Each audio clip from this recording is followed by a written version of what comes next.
Everybody, my name's Corey, and this is my presentation.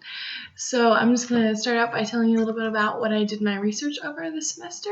My topic took me forever to find what I wanted to do, really, but I decided on looking at how gender affects the doctor-patient relationship. I had three main focuses. The first one was gender preferences of patients, because I felt like it was important to understand why people prefer a certain gender doctor and how that affects the relationship, and if they don't get what they want, then how does that affect the relationship? The effects of gender status on the doctor-patient relationship. I found this super cool study that looked at how different genders and races and socioeconomic statuses react within that doctor-patient relationship, and I'll talk a little bit more about it later.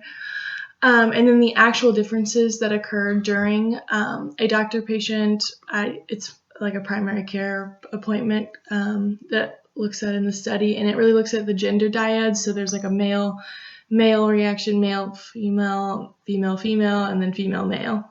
And I'll talk a little bit more about that later. All right, so the most compelling argument I found was those gender dyads. It showed like the actual differences that occur inside like the room. I thought it was crazy to see how different it actually is with just gender in mind.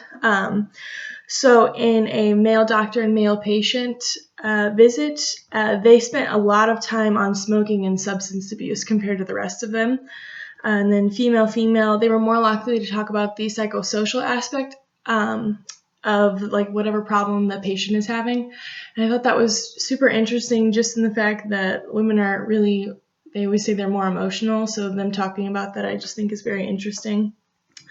The male doctor to female patient was the most likely for the doctor to make presumptions about the patient, and it was also found to be the least patient-centered, which I thought was kind of interesting because they say that men are more likely to dominate women in any kind of relationship.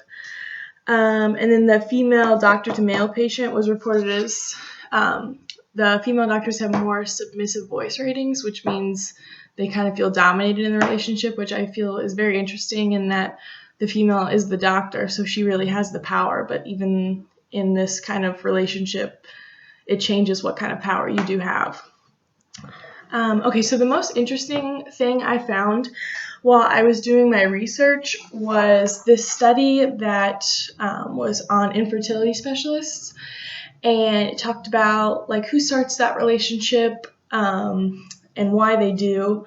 So how it kind of worked was they just interviewed fertility specialists in the field and how they had just gone through their careers and stuff like that. And it really talked about how women are almost always the person who is starting that relationship, just because, you know, society really assigns women that job in the beginning. Just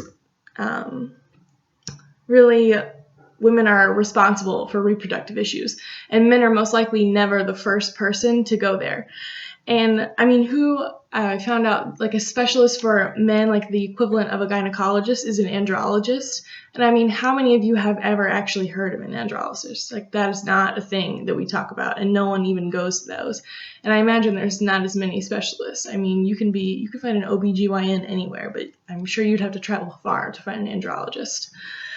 But it talks about how, women are most likely the ones who start that relationship, but more than likely they are only like 50% of the time they're the problem in the relationship. So 50% of the time it's the woman having the reproductive issues, and 50% of the time it's the man having the reproductive issues. So really it should be an equal amount of people or equal amount of genders going and starting that relationship, but it's females because society assigns us the job of being a reproductive person, and men are just kind of there. They don't have to be in the relationship.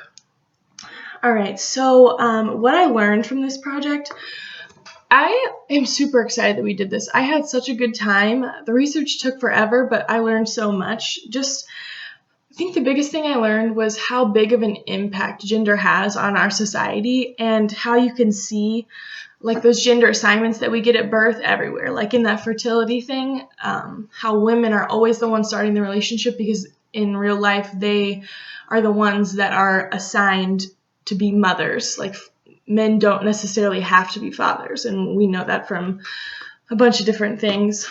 But I hope you found this interesting.